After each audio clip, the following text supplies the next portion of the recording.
Pastor Scott Claught preached a sermon to his congregation, and he said, "You've been lied to. Catholics are right. You've been told Calvin and Luther returned the church back to the original faith. In fact, they started a new religion. Luther wanted to be Pope. Martin Luther took out 4 books of the Bible: James, Hebrews, Revelation, and Jude. Now, as a Catholic, I would say he took out 11. He also took out 7 deuterocanonical books out of the Old Testament.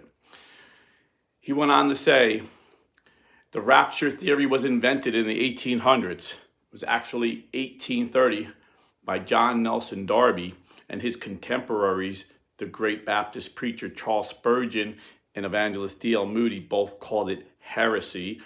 Both said that John Nelson Darby is a heretic and his little church, Plymouth Brethren, was a cult.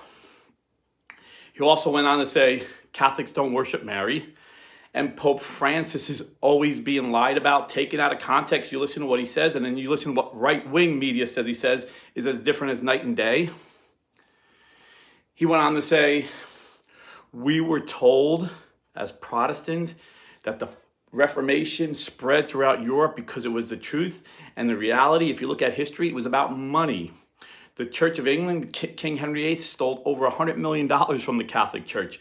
And Martin Luther's German princes stole even more.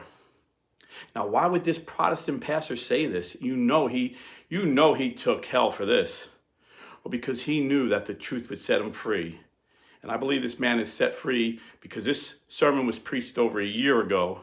And I just looked him up, and he resigned from his church in August, the end of this summer. I don't know where he is, if he's Catholic or Orthodox, but I believe he realized the truth, and the truth set him free.